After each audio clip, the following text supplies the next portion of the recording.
बिस्मिल्लाहिर्रहमानिर्रहीम। अस्सलामुअलैकुम दोस्तों, उम्मीद करते हैं आप सब खैरियत से होंगे। और आज हम आपके लिए एक नई और सच्ची पुरअसरार कहानी के साथ हाजिर हैं। कहानी शुरू करने से पहले नए आने वाले अहबाब से गुजारिश है कि इस चैनल फैक्ट इम्पैक्ट स्टोरीज़ को लाइक करें, शेयर करें और सब्सक्राइब करें, और बेल के आइकॉन को दबाना मत भूलिए ताकि हमारी हर नई आने वाली वीडियो आपको बर वक्त पहुँच सके। नाजरीन, ये कहानी सच्चे वाक़यात पर मबनी है और ये कहानी एक आमिल की ज़ुबानी है जो हमें बताते हैं कि अमलियात की वजह से ज़िंदगी में अजीब व गरीब वाक़यात अक्सर देखने और सुनने को मिलते रहते हैं।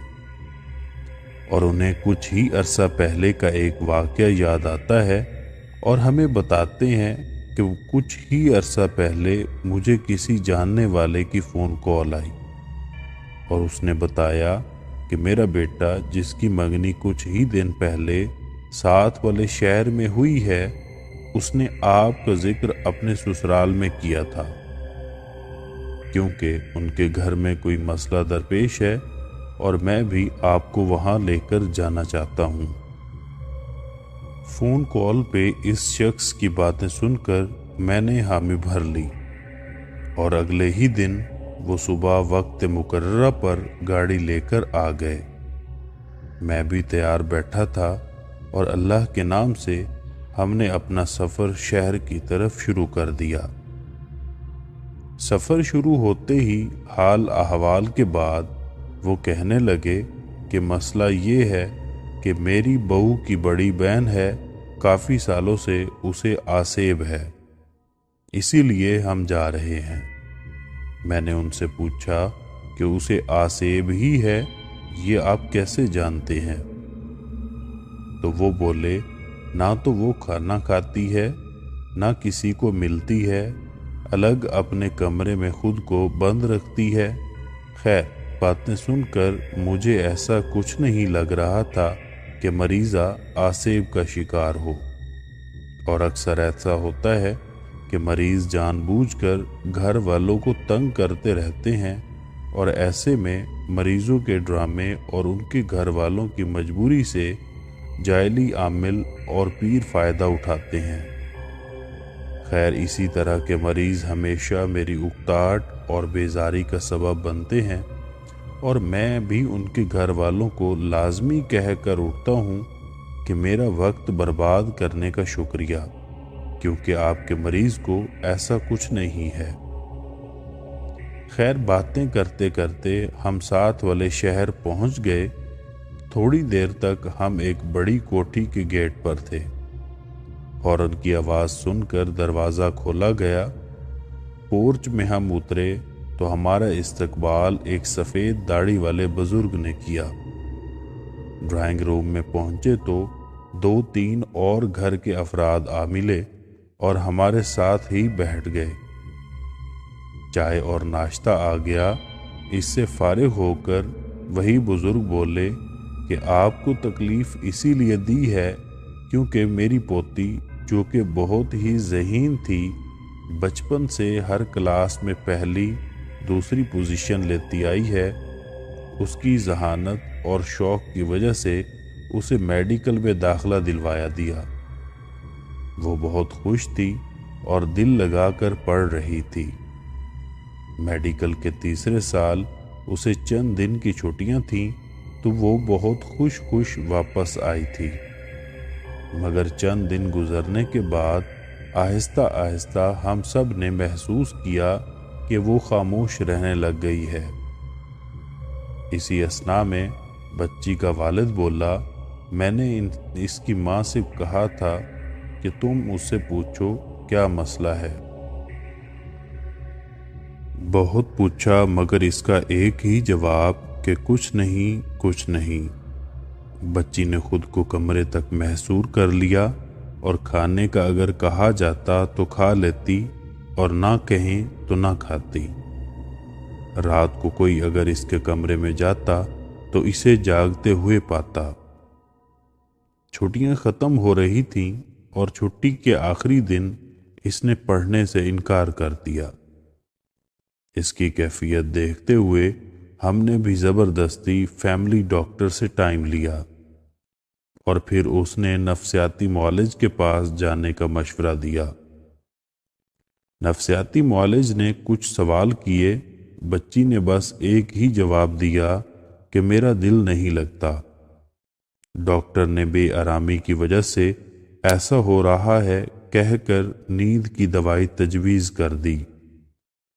जब किसी डॉक्टर के पास जाना होता तो वो एक बार कहने पे ही तैयार हो जाती। एक बात हमने नोटिस की जिसकी वजह से हमें लगा कि शायद कोई आसेबी मसला है। जब भी इसके कमरे में कोई जाता तो इसको कपड़ों की अलमारी जो कि लकड़ी की बनी है उसकी तरफ देखकर हंसता हुआ पाता, मगर आने वाले शख्स को देखकर वो खामोश हो जाती। इसीलिए जो हमारे पीर साहिब की वफ़ात के बाद जो उनके खलीफा हैं उनको बुलवाया गया।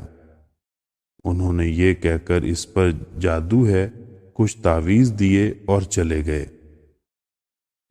इसके बाद काफ़ी सारे आमिल बुलवाए गए। सब ने यही कहा कि इस पर जादू है, इसीलिए ऐसा हो रहा है।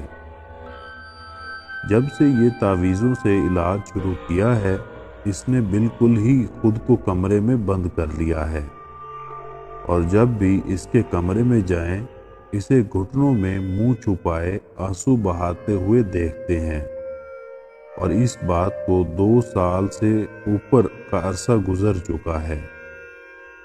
इस लड़की के वालिद के चुप होने के बाद उसकी माँ बोली, अगर आप हमारी मदद कर सकते हैं तो आपका ये एहसान हम कभी नहीं भूलेंगे।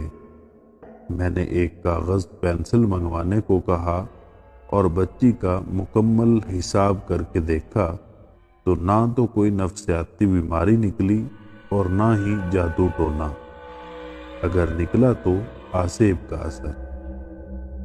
मैंने इनसे कहा कि क्या मुझे मरीज़ा के पास कमरे में ले चलेंगे, तो बच्ची के दादा और वालिद मुझे साथ लेकर बच्ची के कमरे तक पहुँचे। उसके वालिद ने कमरे का दरवाज़ा खोलकर अंदर दाखिल होकर मुझे अंदर आने को कहा। मैं अंदर दाखिल हुआ। मेरी नज़र बेड पर घुटनों में मुंह छुपाए बैठी लड़की पर पड़ी। मैंने सलाम किया तो लड़की ने मुंह ऊपर उठाकर मेरी तरफ देखकर सलाम का जवाब दिया और सीधी होकर बैठ गई। बेड के पास रखे सोफा पर बैठने के बाद मैंने कहा, बेटा कैसी हो आप? वो बोली, ठीक। इसके मुख्तसर सा जवाब सुनकर मैंने कहा, मुझे यहाँ इसलिए बुलवाया गया है कि मैं ये जानकर बता सकूं कि आपको मर्ज लग गया है। 2 साल से आपने खुद को अलग थलग कर लिया है, पढ़ाई भी छोड़ दी है, सब आपकी वजह से परेशान हैं और मुझे तो लगता है कि आप खुद परेशान और उदास हैं।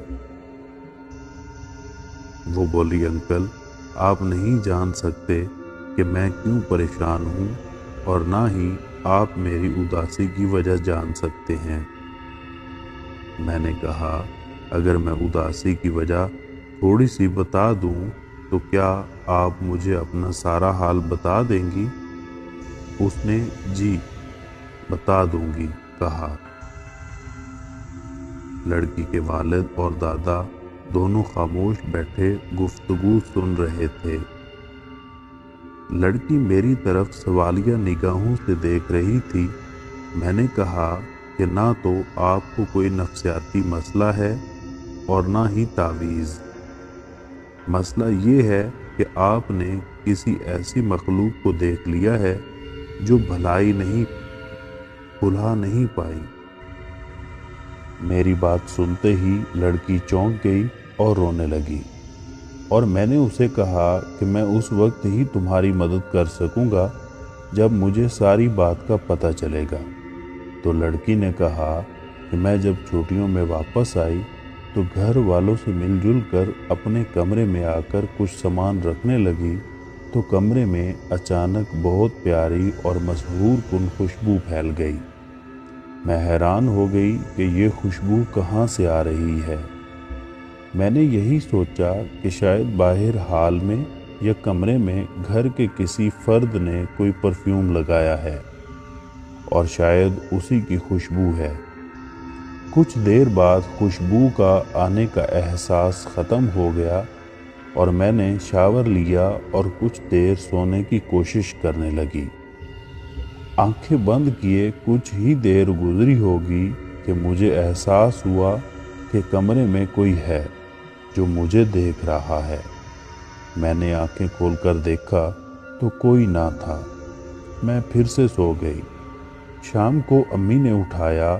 میں فریش ہو کر باہر ہال میں چلی گئی۔ جاتے ہی میں نے بھائی سے پوچھا کہ کون سا پرفیوم لگایا تھا، تو اس نے کہا آج تو کوئی نہیں لگایا۔ بہن سے پوچھا، دادا ابو سے پوچھا کہ شاید انہوں نے کوئی عطر لگایا ہو، مگر سب نے انکار کر دیا۔ رات کا کھانا وغیرہ کھا کر میں جلدی اٹھ کر اپنے کمرے میں آ گئی۔ میں نے الماری کھولی اور اپنے کپڑے بیگ سے نکال کر الماری میں رکھنے لگی کہ اچانک دوبارہ سے وہی خوشبو کمرے میں پھیل گئی۔ میں حیران تھی کہ یہ خوشبو کہاں سے آ رہی ہے۔ اتنی مسحور کن خوشبو میں بتا نہیں سکتی۔ میں بیٹھ گئی اور آرام آرام سے ناک سے سانسیں لینے لگی۔ میرا دل چاہ رہا تھا کہ میں اس خوشبو کو اپنے اندر سما لوں۔